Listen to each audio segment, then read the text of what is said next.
ecstatic Moroccans celebrate as their team beat Spain and qualified for the knockout stage of the World Cup for the first time since 1986. Morocco had gone from a draw with Croatia to a spectacular win against Belgium before beating Canada. More details on this later in the news. Good evening. I'm CJ Hero. And I am Nina Richie Alago Flores. This is Mata ng Agila International. Now for the headlines. Philippine unemployment rate eases to 4.5% in October, but underemployment rises to 14.2%. 5.3 magnitude quake hits parts of Luzon and Visayas. China announces major changes in COVID restrictions. Explosions kill 15 in Indonesia and Afghanistan. And Chinese President Xi Jinping sets a 3-day visit to Saudi Arabia.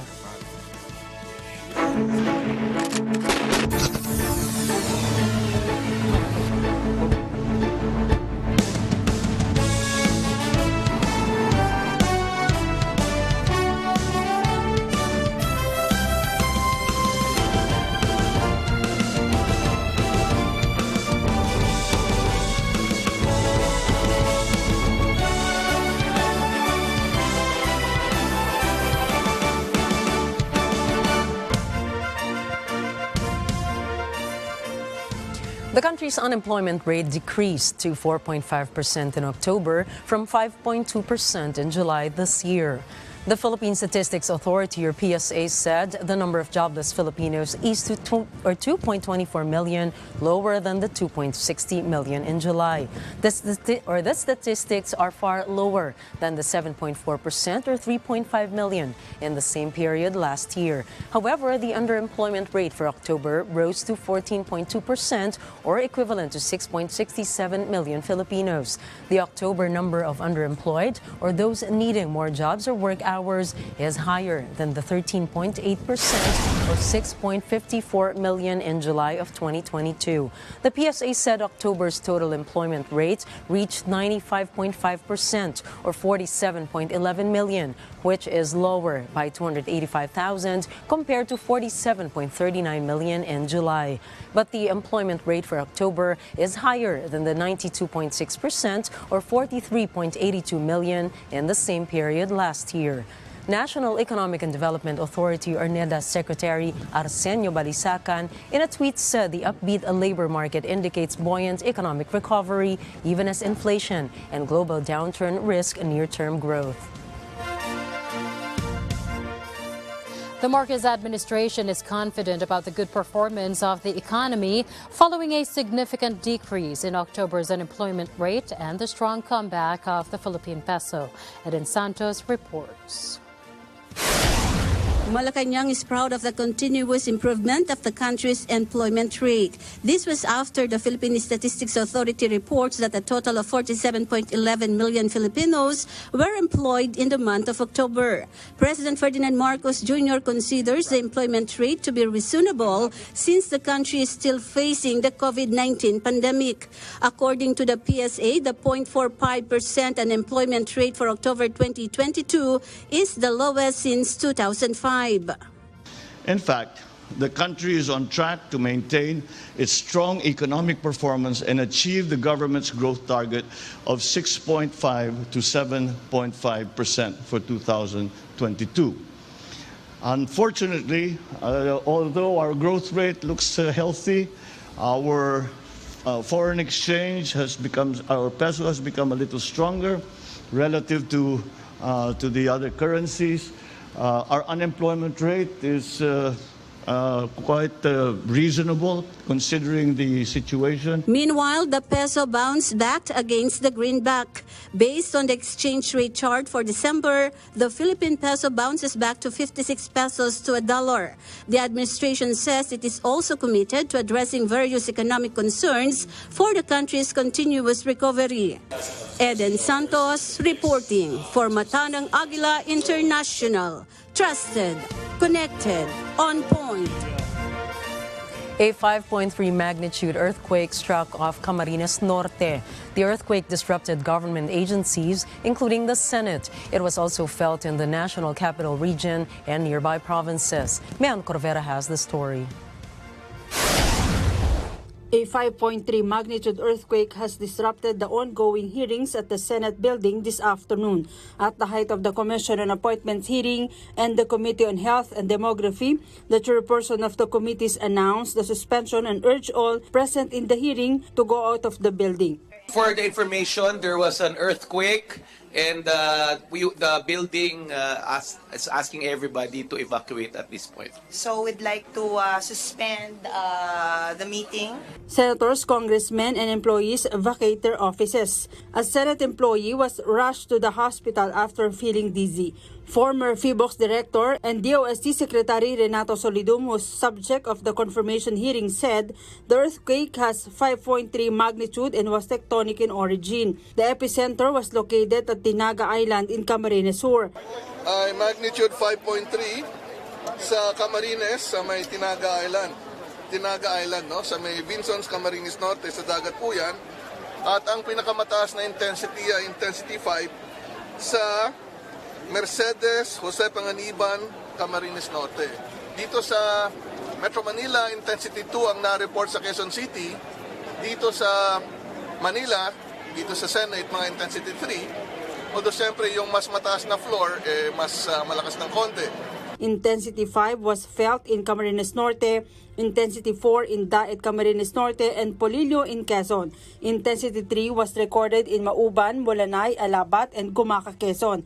Intensity 2 was felt in Tabaco, Albay, Dingalan, Aurora, Batangas City, Kalumpit, and Plaridel in Bulacan, Metro Manila, Oriental Mindoro, Taytay, and Tanay Rizal, and Intensity 1 in Giginto and Obando, Bulacan, Los Baños, Laguna, Cainta, and Morong, Rizal. Solidum said there was no damage reported but aftershocks are expected. Solidum agrees with the protocol imposed by the Senate vacating the premises while inspecting and assessing the structural integrity of the building after the quake. Ay nirecommend ng Senate na bumaba muna para ma-inspect yung mga floors kung merong epekto. I don't think there will be a damage on intensities 5 or lower, but there's a protocol. 1 hour later, after assuring the safety of the facility, employees and senators, along with the visitors, were allowed to return but advised not to use the elevator. Mayan Corvera, reporting for Mata ng Agila International, trusted, connected, on point. Omicron remains to be the dominant variant of COVID-19 in the country. In its latest genome sequencing from November 24th to December 3rd, the Philippine Genome Center has identified 126 samples of Omicron subvariants.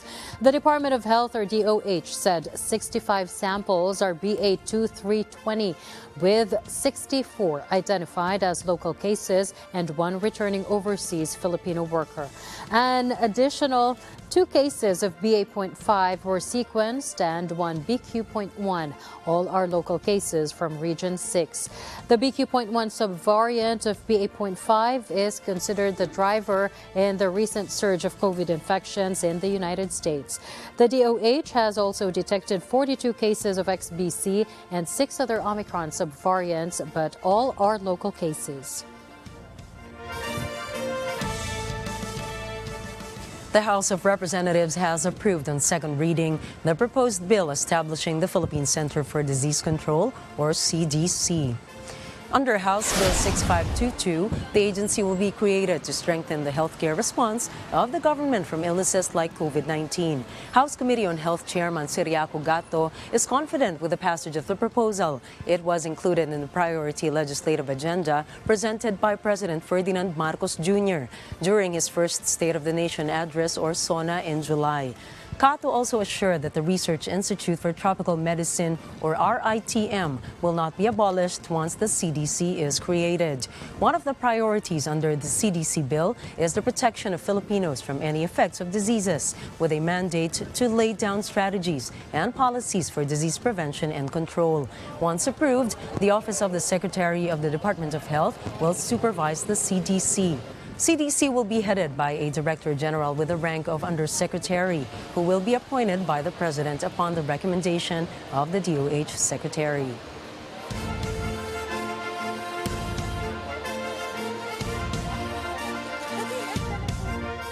The Commission on Appointment has approved the ad interim appointments of Science and Technology Secretary Renato Solidum and Energy Secretary Rafael Lutilla.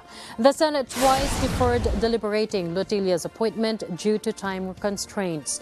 Senate President pro tempore Loren Legarda, who presided over the hearing of the Committee on Energy, disclosed that Sagip Party List Representative Rodante Marcoleta requested the deliberation on Lutilla's appointment be conducted next year. But Legarda said she and Senate President Juan Miguel Zubiri spoke earnestly with Marcoleta and the House contingent of the need to proceed with Lutilla's appointment. Aside from Lutilla, the CA also approved the ad interim appointments of Science and Technology Secretary Renato Solidum and 61 others, including foreign service officers.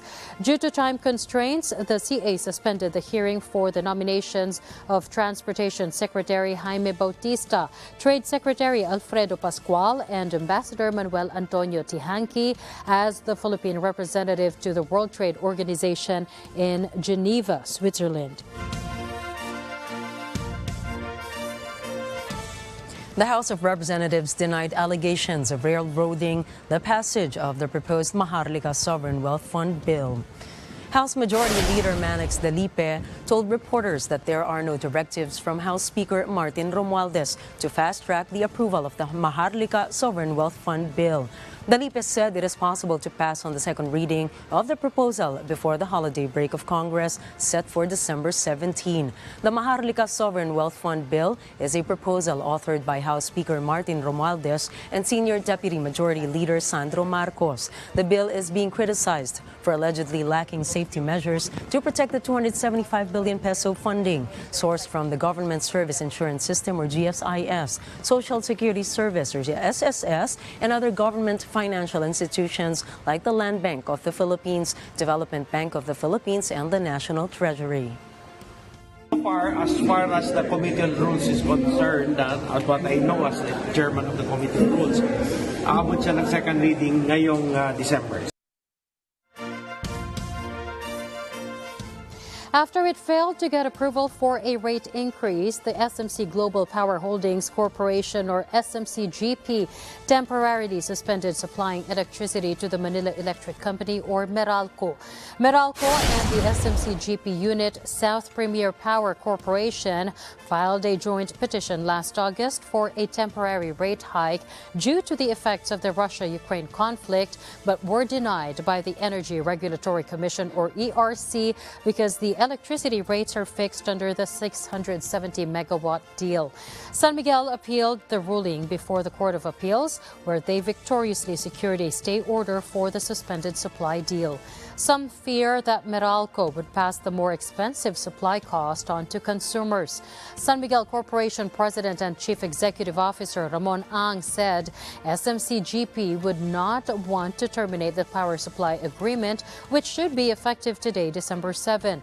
Ang said the temporary 6-month relief would help Ilihan Power Plant to recover from high fuel costs, aside from the restrictions issued by the government to Malampaya Gas.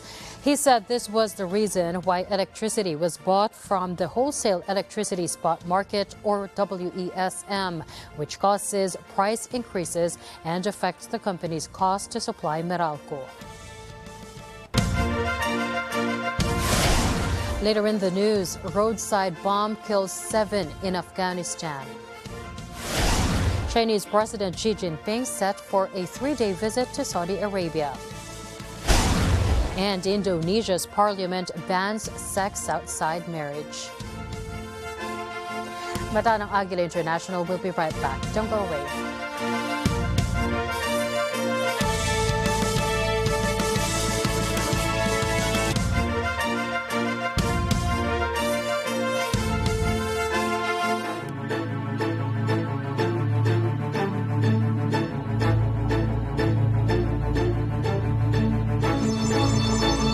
Ngayong Miyerkules sa Counterpoint, entertainment industry, may pag-asa pa bang makabangon? Mahal po yung pagpuproduce ng mga pelikula din po. Kailangan din po suportahan ng gobyerno po. Kasama ni Atty. Sal Panelo, ang all-around performer and multi-awarded director, Direk Niel de Mesa. Sa Counterpoint, tuwing Miyerkules alas 10:30 ng gabi, dito sa Net 25. Pinaghandaan ko talaga. Kailangan nakaporma ako pag si Atty. Sal ang kasama ko. Tama ka. Agree. Online 24/7. Click dito, like doon, selfie ng selfie, tutok ng tutok sa social media. Nandiyan pala kayo mga kaagapay. Hook na hook kasi ako rito sa mga trending na Young Agripino News. Sa mga social media sites o sa mga vlogging community man, hindi mahuhuli riyan ang usapang agriculture. Kaya ngayon, makikilala natin ang mga trending nating mga kaagapay na farmer pa. O di ba? Sangka pa. Ako po, si Robin Padilla. At ito po ang ulat. Kaagapay sa hanap buhay. This portion is...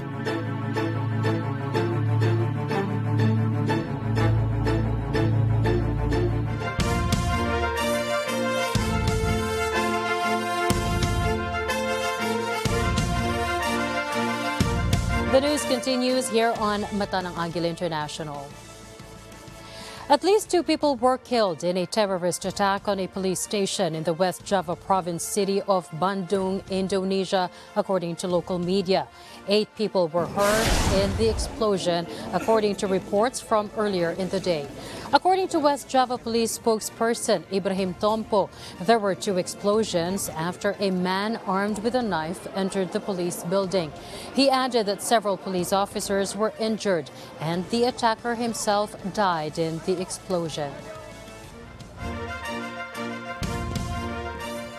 A roadside bomb kills 7 petroleum company employees commuting to work on a packed bus in northern Afghanistan's biggest city. Despite the Taliban claiming to have improved national security since storming back to power, there have been scores of bomb blasts and attacks.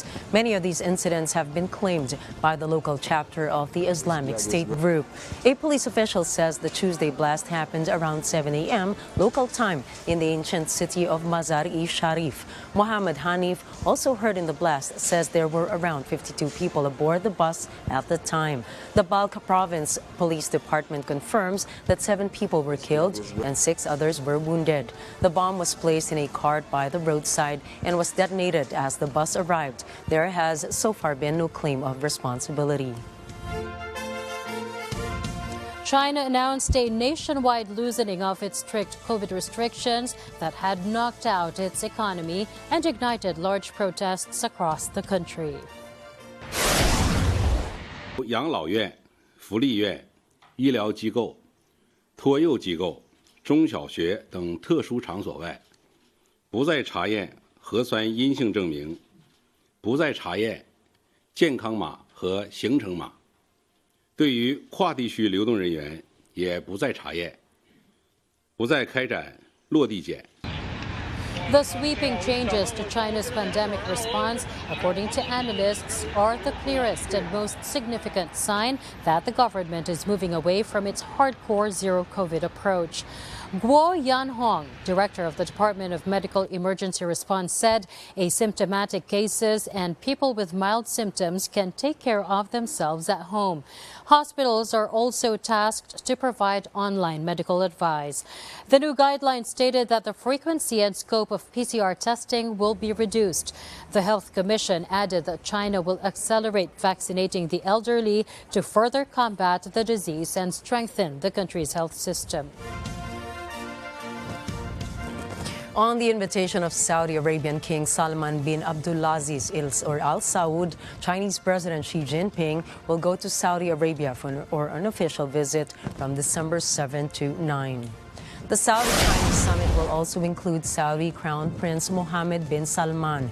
Given the current tensions between the two nations and the United States, the summit will concentrate on creating a strategic relationship between China and Saudi Arabia. Xi's itinerary also includes the Arab China's Summit for Cooperation and Development in a meeting with the leaders of the Gulf Cooperation Council consisting of Bahrain, Kuwait, Oman, Qatar, Saudi Arabia, and the United Arab Emirates. The United States says it is not encouraging Ukraine to strike Russia after drone attacks on bases were widely seen as carried out by Kyiv. The U.S. insists that the weapons it has supplied Ukraine are for defensive purposes. We have not provided Ukraine with weapons that it is to use inside of Russia. We've been very clear that these are defensive supplies. The president said very clearly some time ago, we are not enabling Ukraine to strike beyond its borders. We are not encouraging Ukraine to strike beyond its borders. U.S. State Department spokesperson Ned Price says everything the U.S. and the world are doing to support Ukraine is for its independence. Russia says 3 people were killed and 2 aircraft damaged in the attacks Monday on 3 bases deep into its territory. Experts believe Ukraine penetrated Russian airspace with simple Soviet-era drones. Billions of dollars in military assistance were given by Western powers to Ukraine since Moscow's February 24 invasion. Price declines to comment on a Wall Street Journal report that the U.S. has sent high-mobility artillery rocket systems, or HIMARS, to Ukraine to prevent firing into Russia. HIMARS is a game-changer on the battlefield. President Joe Biden has publicly said he does not support longer-range missile capacities for Ukraine. Russia is considering setting a price floor for its international oil sales in response to the fuel cap set by G7 nations.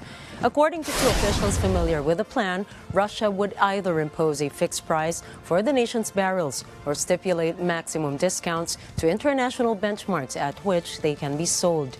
News sources say Moscow plans to offer a transparent pricing mechanism to buyers of its crude. The measure will still adhere to a market-based approach to counteract the G7's oil cap.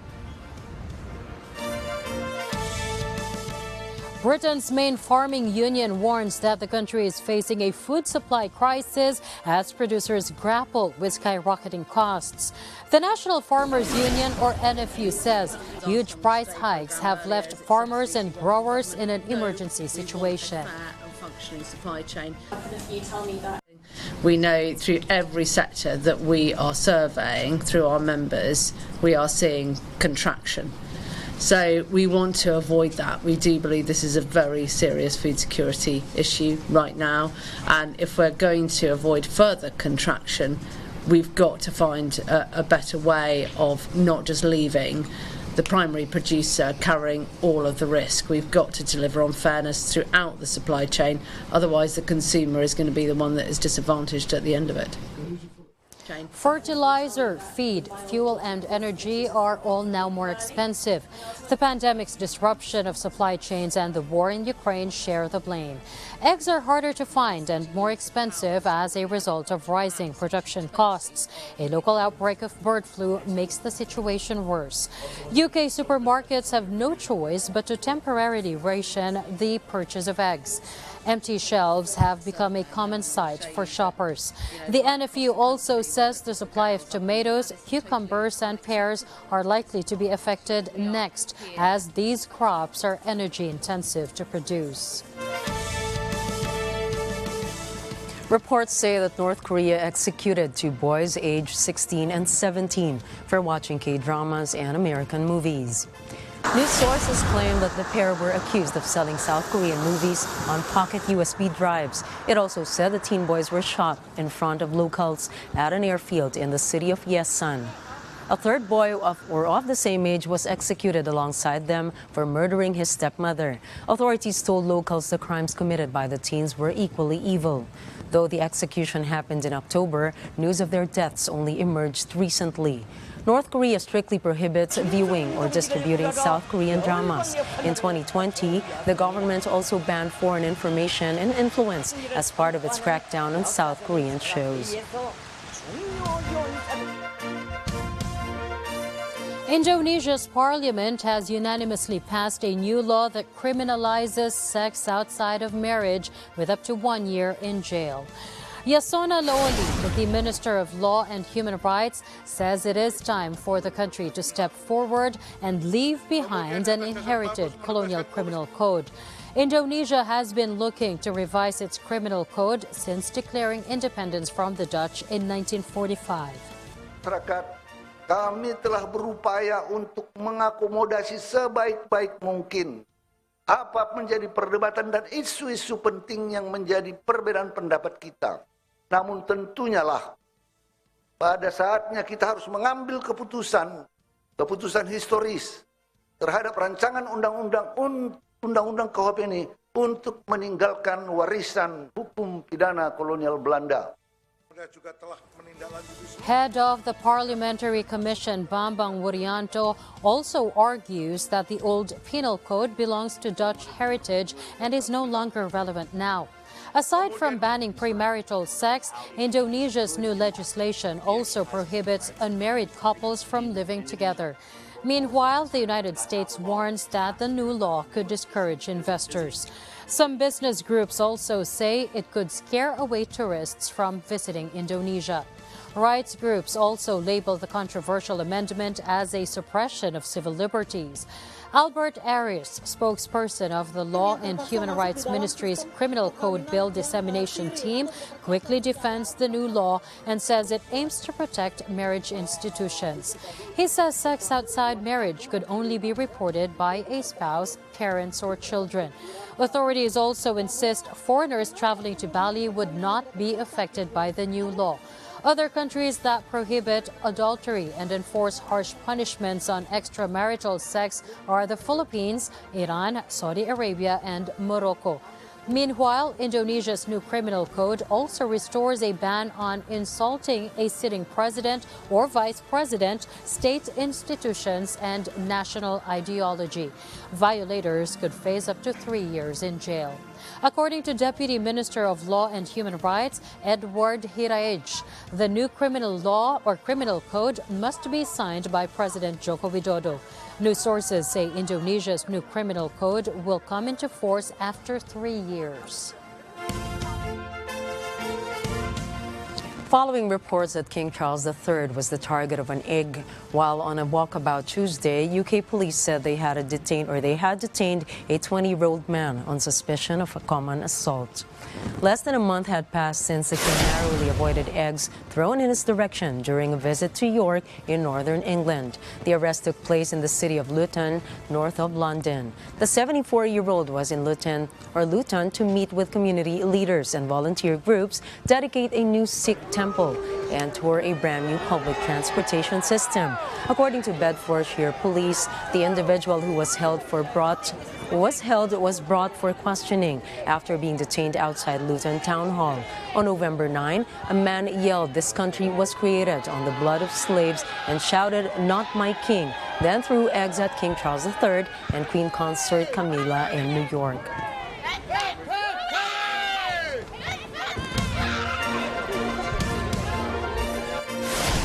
Coming right up, Al Jazeera submits slain journalist's case to International Criminal Court. Argentina convicts its vice president over corruption. And WHO recommends strategies to keep children safe online. Mata ng Agila International will be back with more news. Please stay tuned.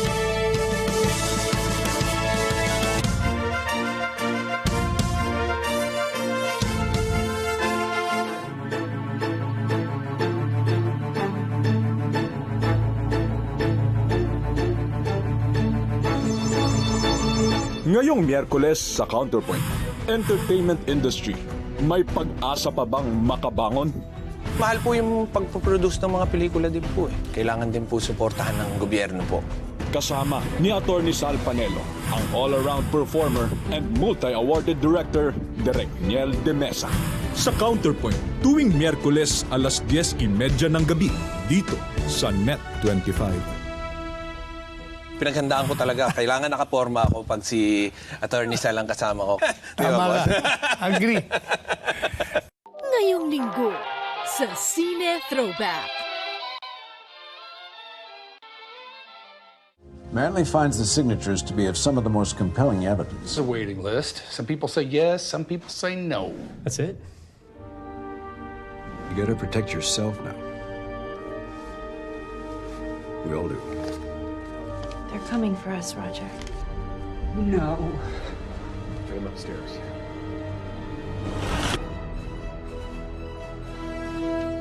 Ngayong linggo, alas 12 ng tanghali. Dito lang sa Net 25. Panalo tayo pag together, walang talo pag together. Let's stand together sa Net 25. This portion is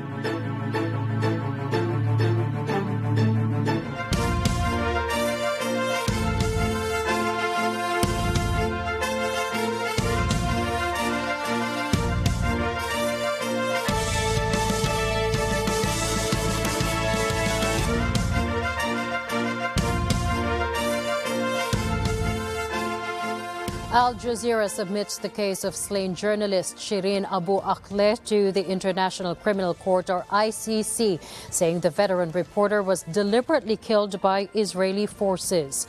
The Qatar-based television channel says it had unearthed new evidence on the brutal death of the Palestinian-American journalist.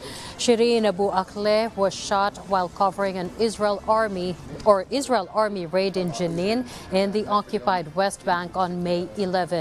The victim's niece, Lena, says their family still does not know who fired the deadly bullet nor who was in the chain of command that killed her aunt.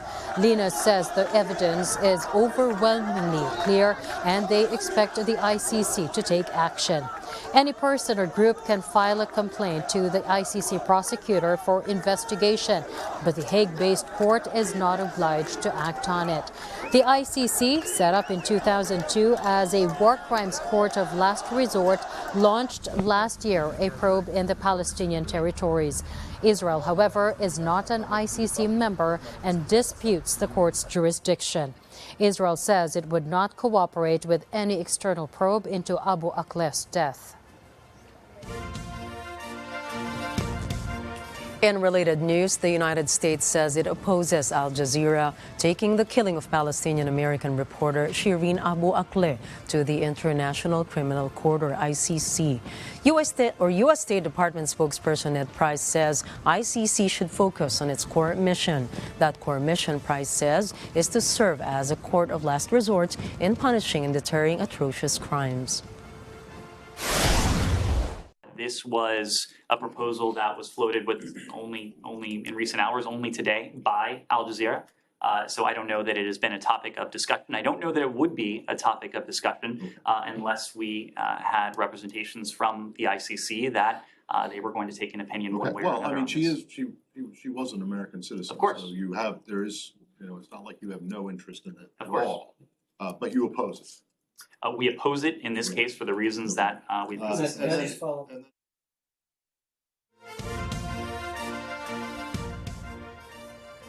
The New York County Supreme Court has found two companies of former U.S. President Donald Trump guilty of tax fraud. Trump Corporation and Trump Payroll Corporation face nearly $1.6 million in criminal fines. The jury found the Trump organization hid compensation paid to top executives between 2005 and 2021. Longtime CFO Allen Weisselberg and a close friend of the Trump family admitted he schemed with the company to receive undeclared benefits. Trump was not charged and did not attend the trial. According to his lawyer, Susan Nachals, evidence showed Trump had no involvement in the acts in question. Meanwhile, Trump posted on his social media platform and insisted that the Trump organization bore no responsibility for Weisselberg committing tax fraud on his personal tax returns. He said no benefit accrued to the company from Weisselberg's actions and that neither he nor any employees were allowed to legally view the CFO's returns. Trump also said he was disappointed with the verdict and will appeal. Billionaire Elon Musk has fired Twitter's general counsel, James Baker. Musk cites Baker's alleged involvement in suppressing the release of internal documents regarding Twitter's censorship of the Hunter Biden laptop scandal. He says that Baker's narration of events surrounding the laptop saga was unconvincing. Before joining Twitter, Baker was the former FBI general counsel under Director James Comey.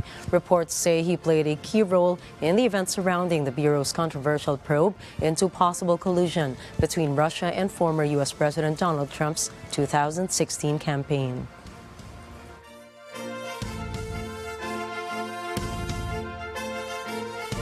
Authorities in San Francisco, California unanimously reversed course just days after allowing local police to deploy robots to kill suspects under certain circumstances. Supervisor Hillary Ronen said it was a complete reversal from last week and common sense prevailed. Local law, however, requires the board to vote twice on the same piece of legislation. The new ban will be taken up for another vote next week. The city's Rules Committee has vowed to re-evaluate the killer police robot policy. Incumbent Senator Raphael Warnock, whose runoff win made him the first black senator from Georgia 2 years ago, has once again secured victory, beating the Trump-backed Republican Herschel Walker, a former football star. This win has secured Warnock his first full 6-year term and gave the Democrats a 51-seat majority next year. President Biden, in his Twitter post, wrote a congratulatory message for Warnock and, in his own words, said, "Tonight, Georgia voters stood up for our democracy, rejected ultra-MAGAism, and, most importantly, sent a good man back to the Senate." Meanwhile, in Warnock's victory speech, he noted the significance of his victory by saying, "I am Georgia. I am an example and iteration of its history, of its pain, and its promise." Argentina's vice president and former president Cristina Kirchner has been found guilty of corruption and sentenced to 6 years in jail. The court's decision also bans her from holding public office for life. The verdict stated that Kirchner admitted or committed fraudulent administration over irregular public works contracts.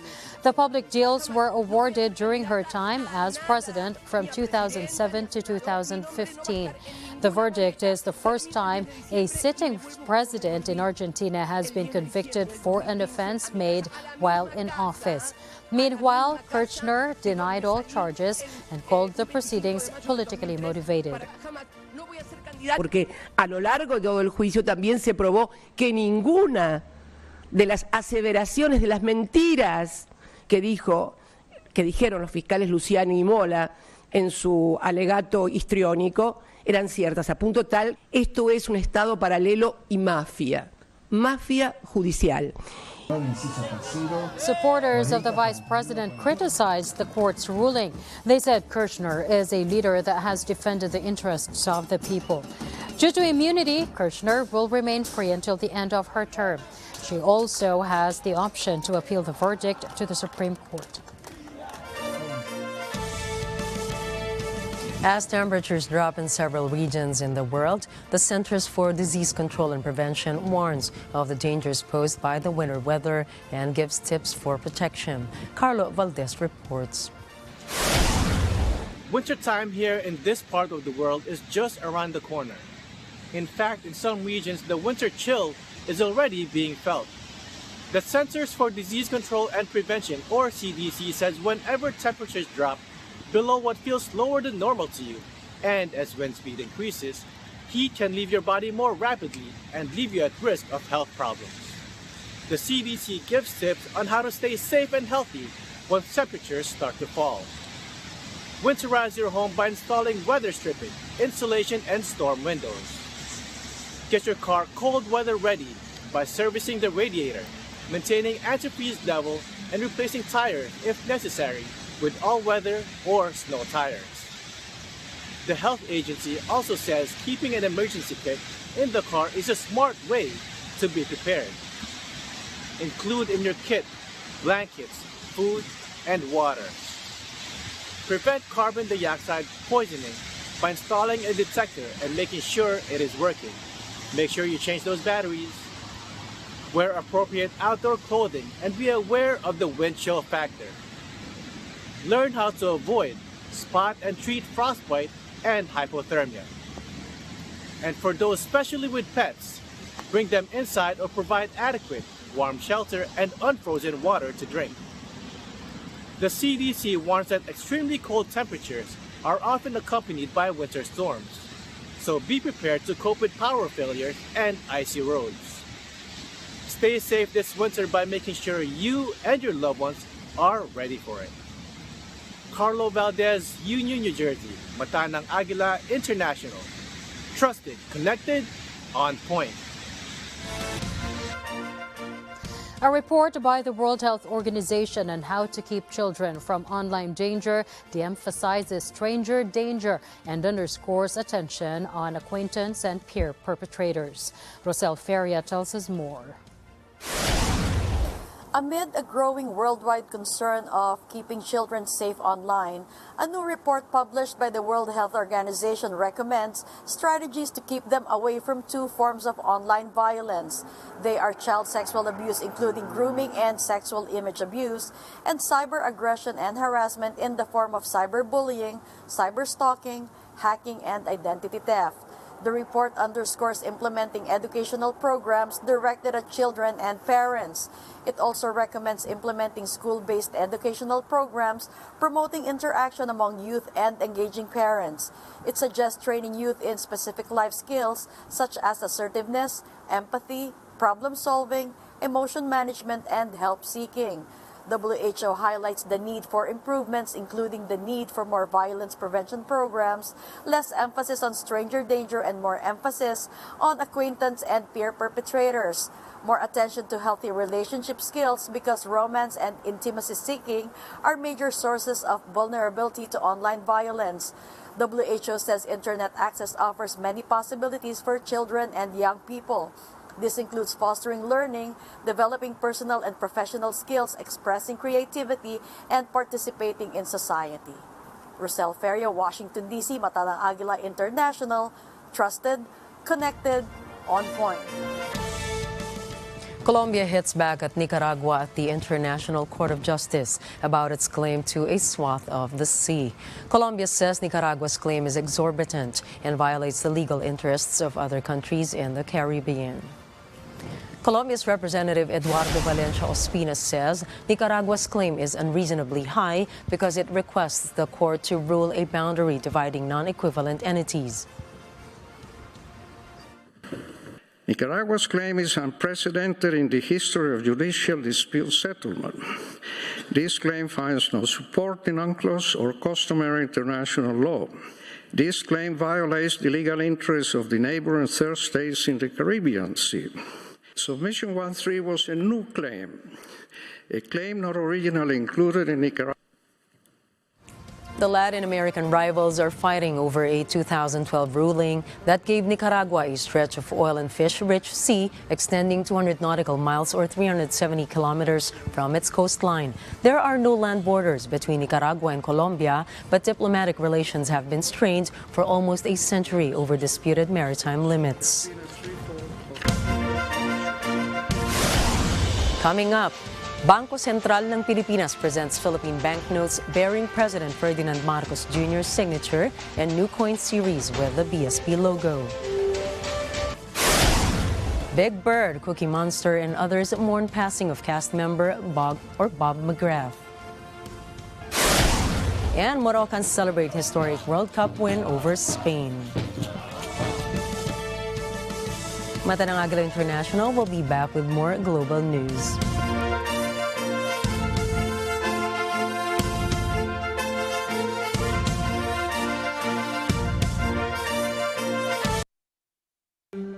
Alam namin ang iyong pagsisikap. Dama namin ang iyong mga sakripisyo. Kita namin ang pagharap mo sa bawat pagsubok. Kaya sa kabila ng mga hamon ng buhay, nandito kami para umalalay. Kasi katulad mo, gusto rin namin ang magandang bukas para sa kanya. Hatid namin ang dekalidad na edukasyon at makabagong pasilidad sa abot kayang halaga. Kaya huwag ka na mangamba, sasamahan ka namin tuparin ang mga pangarap niya.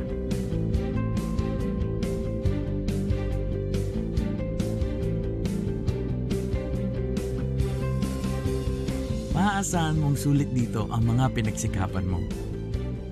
Sa aming mga makabagong pasilidad at sistema ng edukasyon. May lalabas natin ang aking talino at mga kakayahan niya.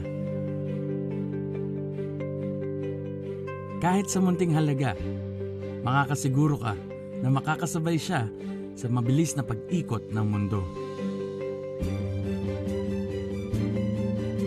Sa New Era, karamay mo kami sa bawat hamon. Kaagapay mo kami sa bawat hakbang. Kasama mo kami sa bawat ngiti at tagumpay.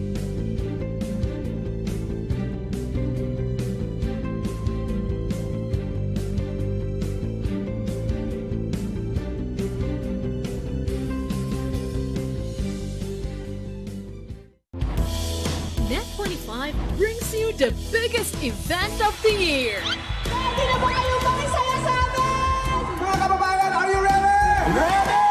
Net 25 goes to Dubai with fun and games from Pia Guanyo Mago, Tony Petgaba, Ariel Roses, Wedge Kujama, and Depkada Squad. For laughter from Quezon City, Eric, Epi, Vando, and Jenny. With special performances from Diana Menezes, Emma Tiglao, and Empoy Marquez. With the special participation of Tito, Vic, and Joey. One event you surely don't want to miss. Let's net together, kabayan, in Dubai! December 10, 2022, 9 p.m. on Net 25. Sa Net 25!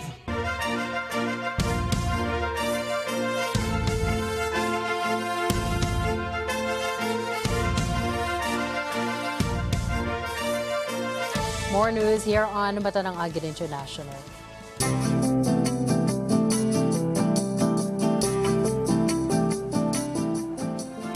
On the eve of the start of the COP15 biodiversity talks in Montreal, the United Nations Environment Programme, or UNEP, says there are only a few days left to act decisively and with principle. The UNEP Executive Director, Inger Anderson, says it is critical that all negotiators and all negotiating leads realize that it's down to the wire now. But a few days to act decisively and with principle. And action must be bold, not bracketed, so that we can get this deal done.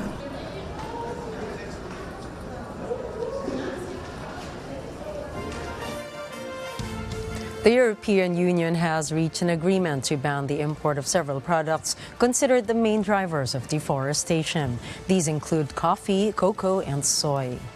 The Commission says the new law will ensure that a set of key goods placed on the market will no longer contribute to deforestation and forest degradation.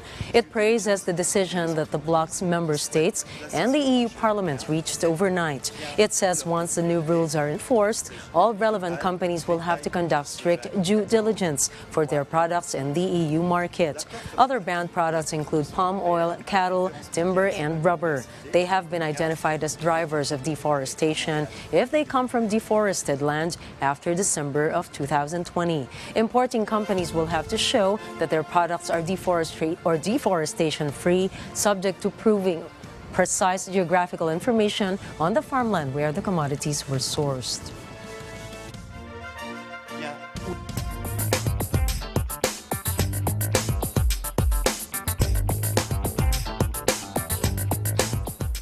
President Ferdinand Marcos Jr. has vowed to prudently spend government money on programs and projects that benefit all Filipinos.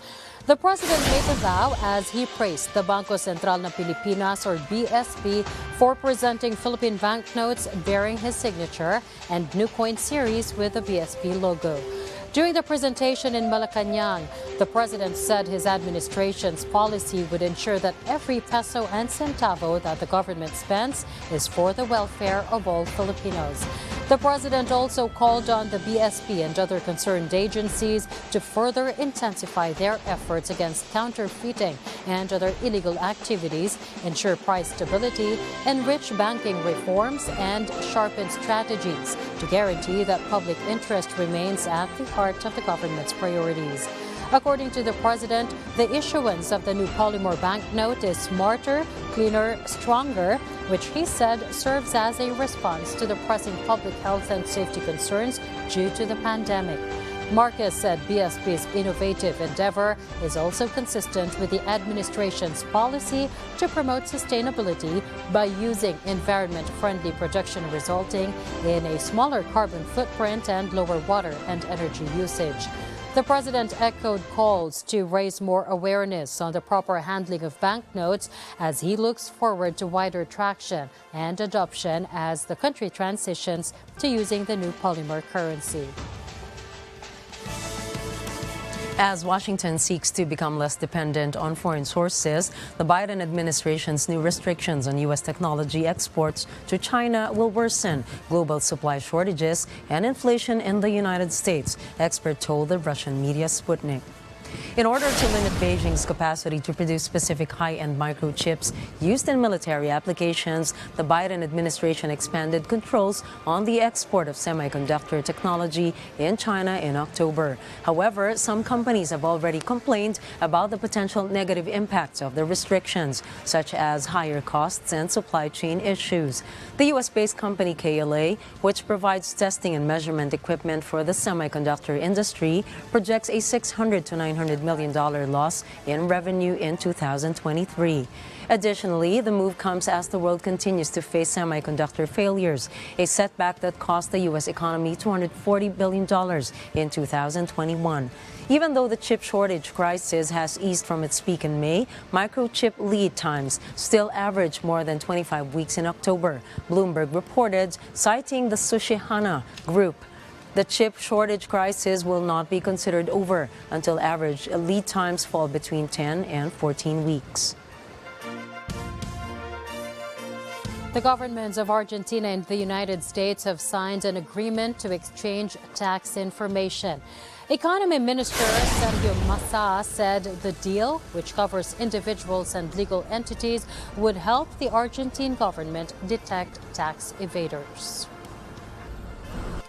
Este es un acto de estricta justicia tributaria, en lo que pretendemos que todos aquellos que de alguna manera son parte del sistema económico de Argentina y se ven beneficiados a partir de su actividad, su producción con utilidades en la Argentina, reinviertan, produzcan, pero también paguen sus impuestos como corresponde en la Argentina.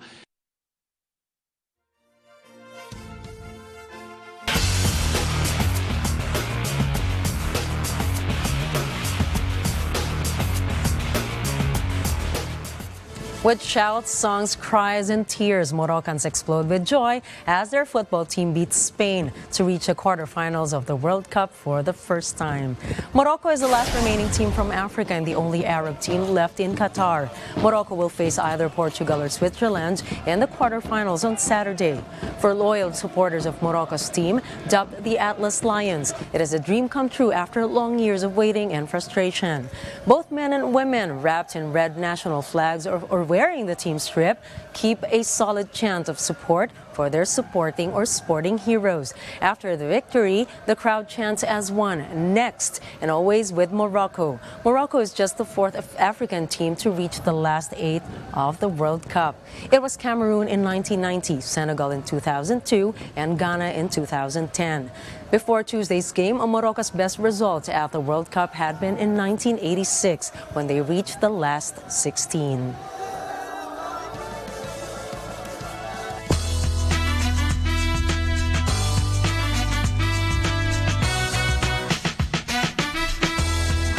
It is a sad day for the neighborhood as Sesame Street characters continue to mourn the passing of original cast member Bob McGrath. Big Bird posted a photo with McGrath thanking him for the friendship. Oscar the Grouch said Bob was one of the nicest people he ever knew. Cookie Monster paid tribute by posting a photo of him and McGrath. And on Instagram, Sesame Street shared old photos of Bob and thanked him for his warmth and sincerity through the years. McGrath was with the Sesame Street show for more than 50 years. He died on December 4 at the age of 90.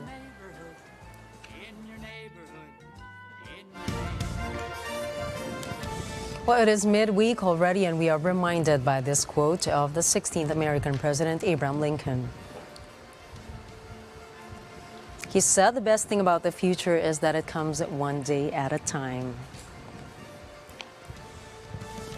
It's so easy to be overwhelmed if you look at the end goal instead of it being one day at a time. Yeah, we should take it in stride, slow down a bit, and really carefully, live each day.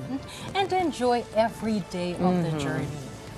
And that is a wrap for tonight's news. Catch the latest updates on our social media channels. I'm CJ Hero. And I am Nina Richie Alago Flores. Please stay around for tonight's episode of Counterpoint with attorney Salvador Panelo. This is Agila International. Trusted, connected, on point.